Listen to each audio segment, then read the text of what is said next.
Young Frankenstein is a spoof of the Universal Pictures Frankenstein movies from the 1930s, and it is written by star Gene Wilder and director Mel Brooks. Oh, and it is the best comedic film ever made. And here's the thing about that.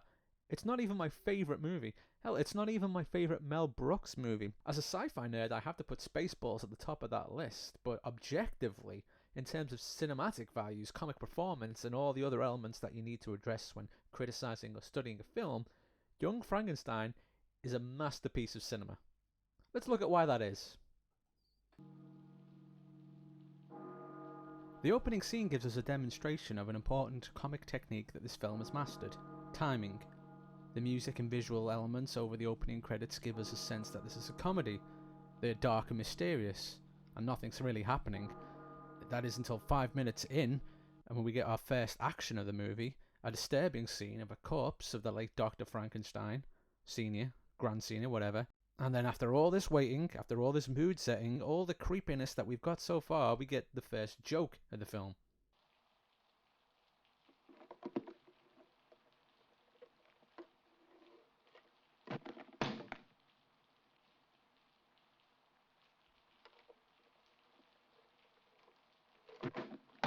That's it. A nice visual gag to let you know that this isn't a horror. It's a very Simpsons joke really, but in that show you would only do this once and move on. Any other modern media thing would do the same. But Young Frankenstein is very deliberate in its humour, and it lets things settle before it goes to them for a joke again. It's in no rush, which is something we see in the second factor of this movie's comic success: performance.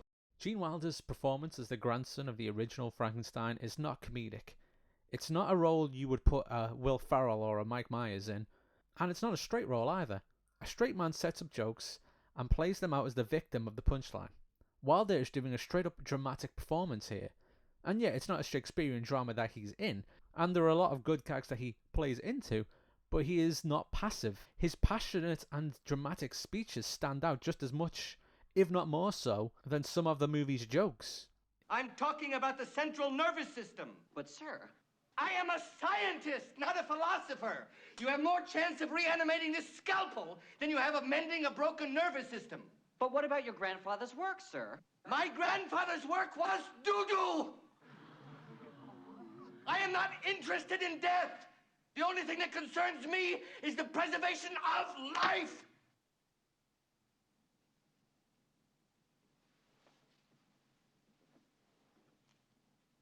Class is dismissed.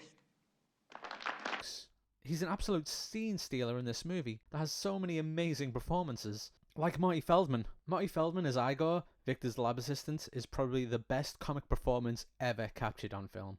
You think I'm being hyperbolic? I don't. Every scene he appears in is comic gold, and you know, God bless Marty Feldman, man. Look at that face. He knew what he was working with, and he used what he had to its full comic effectiveness. Look how he's filmed in some of these scenes. His head is covered in black, so his buggy out eyes pop out even more on film. He stands in deep black backgrounds in group scenes, so even when he's not the focus, his face is still present, clear. And Marty's close-ups show how he puts thought into every twitch of his mouth and every movement of his eyes. I see. You must be Igor. No, it's pronounced Igor. But they told me it was Igor. Well, they were wrong then, weren't they? You were. And on top of all that, he gets some of the best jokes in the movie too. The walk this way gag. I mean, this can't be the first time that joke has ever been made, right? It feels like a Marx Brothers joke.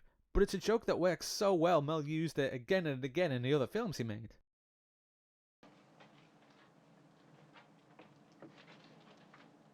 Walk this way. This way.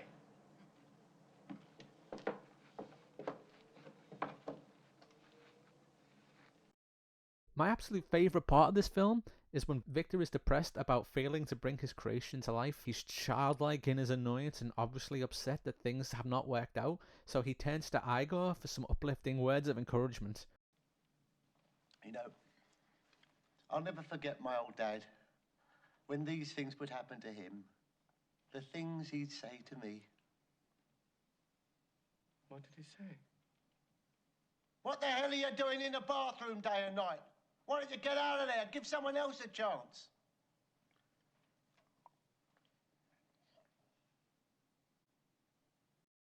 Look how well Marty plays that. The sudden mood swing in the statement and the complete no-sell that follows it. It's amazing. And we haven't even got to Cloris Leachman and Madeline Kahn, two actors perfectly aware of the very old school character film types they are playing. They usually have not much to do in the film anyway, and especially don't have any jokes. But they bide their time and they wait for the perfect opportunities to get the most comic potential out of them. Kahn at the train station, that scene is a masterclass in comic timing and partner work. Oh, my dearest love, I'll count the hours that you're away. Oh, darling, so will I. Not on the lips. What? I'm going to that party at Nana and Nikki's later. I don't want to smear my lipstick. And there's a scene where Madeline Kahn, who plays Victor's fiancée Elizabeth, shows up unexpectedly, right after Victor has just slept with his lab assistant, Inga. The interaction between Elizabeth and Igor is something out of the classic Looney Tunes cartoons, and so much good stuff happens in this one scene. And I'm not just talking about the good story building stuff. I mean the way Gene Wilder stumbles over his words, his background acting, Marty Feldman's spot-on Groucho Marx impression, his amazing bit of physical comedy that clearly makes Gene Wilder legitimately break, because I doubt the bit where Kahn whacks Friedman with a purse was in the script. And if it was, there was no way they would know it would make such a satisfying clop noise. Well, let's turn in. Darling! It's been a long day. I'm sure you're very tired. I'll just pay the driver. Darling. What? Surprise? Yes. Love me? Well, Well, let's turn in. Darling! yes, Say nothing, act casual. Ready? yes. I think, yes. I am a bit tired after all. I'd like you to meet my assistants, Inga and Igor. How do you do? How do you do? This is my financier, Elizabeth. Oh, I'm so happy to meet you at last. Financé. Excuse me, darling. What is it exactly that you do? Well, I assist Dr. Frankenstein in the laboratory. We have intellectual discussions, aren't we? As a matter of fact, we were just having fun as you were driving Manai. What? What? Igor, would you give me a hand with the bags? Certainly. You take the blonde and I'll take the one in the Taven.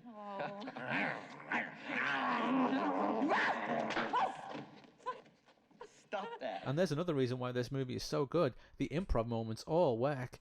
They're not too long either. There's no joke that falls flat in this whole thing.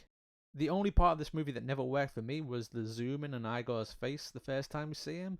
And that's because it's accompanied by that trombone sound effect, and I think that just takes you right out of the style of the film for a second too long.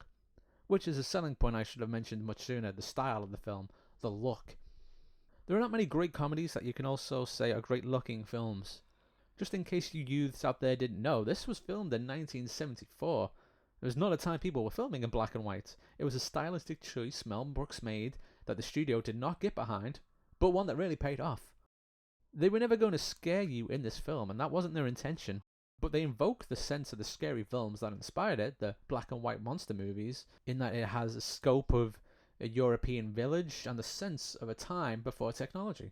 Spoofs in the 2000s, when they were on their last run, I don't think there's many about these days, were all about cramming as many movie references into the film as they could. But this film, this just makes sure to invoke the sense of the universal monster movies in terms of look. These points I've raised, they're the things that I think best describes why this is one of the finest movies ever made, but maybe I'm wrong.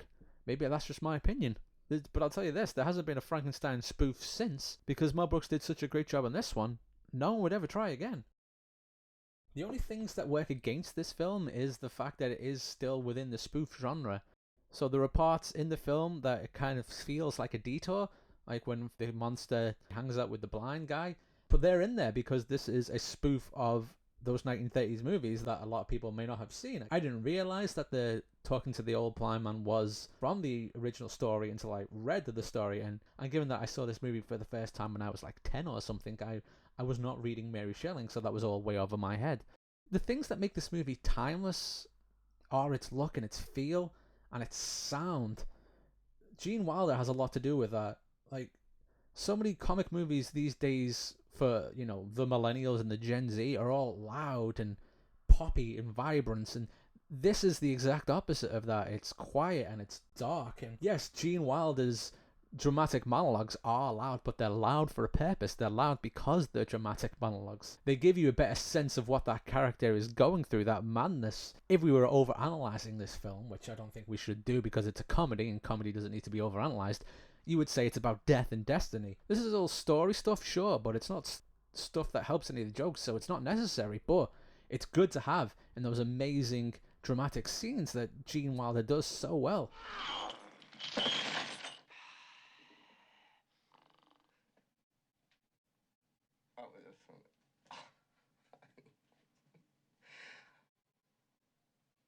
Hello, handsome. You're a good-looking fellow, do you know that? People laugh at you. People hate you, but why do they hate you? Because they are jealous. Look at that boyish face. Look at that sweet smile. Do you want to talk about physical strength? Do you want to talk about sheer muscle? Do you want to talk about the Olympian ideal? You are a god. And listen to me. You are not evil. You are good.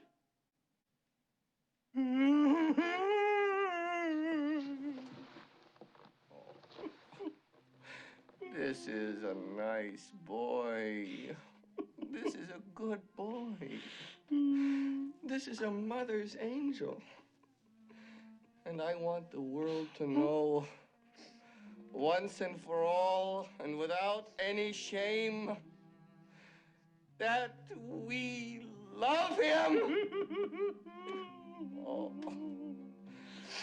I'm going to teach you. I'm going to show you how to walk, how to speak, how to move, how to think.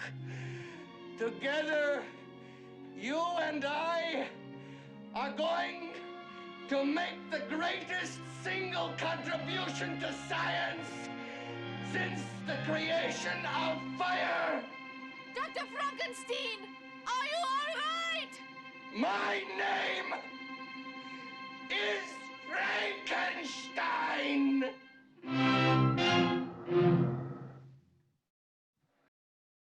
Name me another modern comic film that has such a good dramatic performance in it. And all that and more is why I think this is the best comic film ever made.